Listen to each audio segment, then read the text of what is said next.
primeira semana de pré-temporada, a comissão técnica do Atlético está satisfeita. Não adianta se fazer uma pré-temporada com um grupo e na hora do campeonato esse grupo mudar totalmente, né?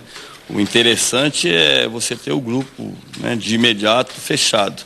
Acredito que deva chegar 1 ou 2 atletas aí no máximo, né?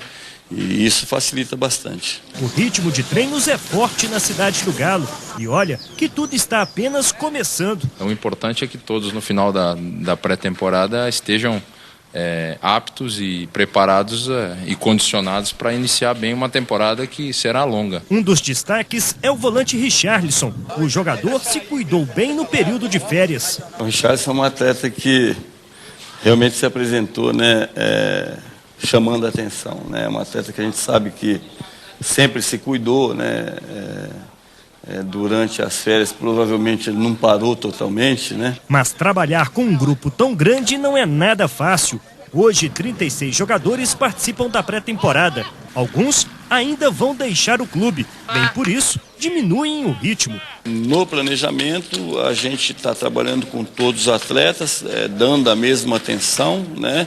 E procurando tirar o máximo de cada um nesse momento. E a resposta de todos realmente, né, tem sido muito boa. Para o experiente Ricardinho, o entra e sai de jogadores é normal nesta época do ano e todos precisam estar preparados. Isso faz parte da nossa profissão, né? Pode acontecer com qualquer profissional.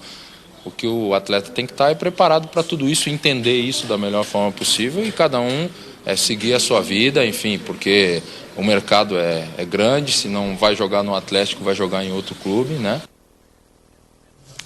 Tá aí, então, o Atlético e os seus treinamentos, claro, obviamente, também todos voltados aí para a parte física nesse momento, fazendo toda... Aliás, aproveitando isso, o pessoal que não estava bem fisicamente no ano passado e jogou isso, né, em tudo, né, Diego Souza e companhia, no decorrer do campeonato, diante das críticas, era sempre essa questão da condição física, agora não tem desculpa não, né? Agora tem não, agora tem que jogar mesmo e... Todo mundo está de olho. Mas o Diego Souza já teve uma declaração aí, quer voltar à seleção brasileira. Isso é importante, está motivado, bacana.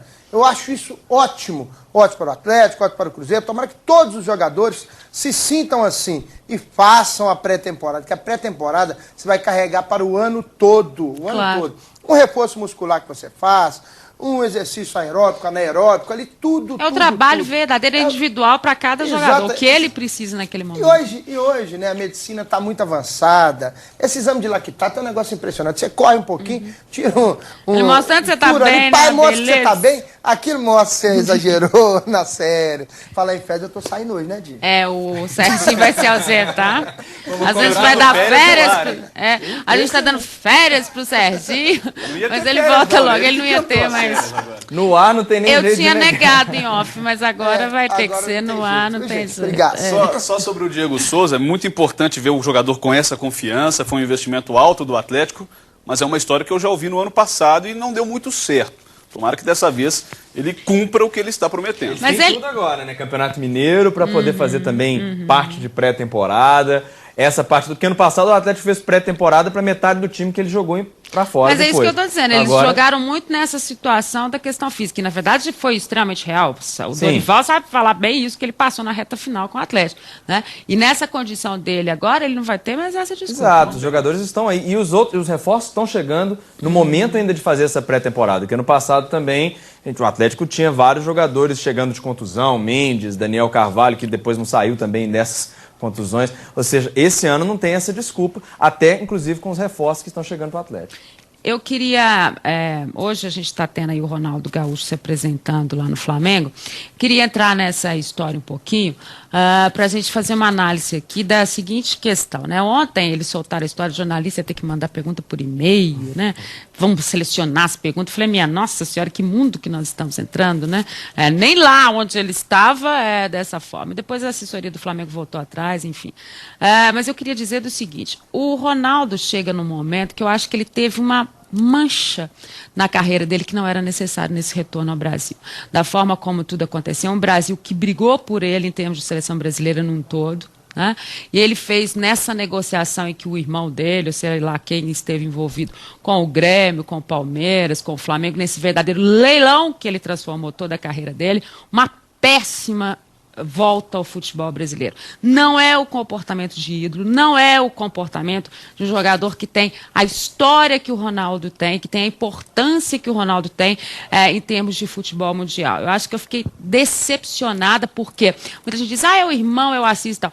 O Ronaldo tem personalidade o suficiente para dizer vou para lá ou vou para cá, não vou falar sobre isso. Ele estava convidado pelo Barcelona, que o tem como ídolo que tem, para a festa dos melhores do mundo, e ele nem lá estava, porque ele estava aqui discutindo uma situação de eu vou para o Palmeiras, vou para o Grêmio, vou para o Flamengo. Gente, é um ídolo mundial, né?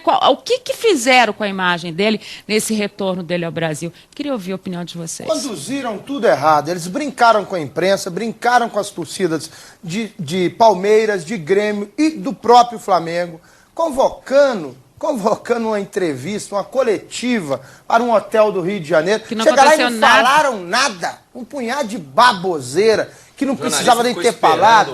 Jornalista esperando. Ele chega, fica com aquela cara lavada lá, sem falar nada. Impressionante. Rindo dos jornalistas. O Assis, ele brincou com todo mundo. Ele gozou a cara de todo mundo. Se eu fosse presidente do Flamengo, eu falar, acabou, não quero mais. Igual o Grêmio fez, igual o Palmeiras fez, igual o Filipão deu a entrevista logo após, falando que o futebol está bagunçado. Não, o futebol não está bagunçado. Quem bagunçou com tudo, com a carreira do Ronaldinho também, com tudo, foi o Assis, o irmão dele. Muito mal conduzido. Só que ele poderia falar, basta, calma. O Ronaldo Fenômeno voltou. Não acertou com o Flamengo, acertou com o Corinthians. Ele estava conversando só com um clube de cada vez. Agora, ele conversando com os 3 clubes, começou com 1.300.000, que a gente tem informação, e acabou fechando por 1.800.000, e o Flamengo aceitar isso. Agora, o time mais endividado do Brasil, como que vai pagar isso e aonde está saindo esse dinheiro? A coletiva do Ronaldo no Rio só teve uma coisa que me chamou a atenção.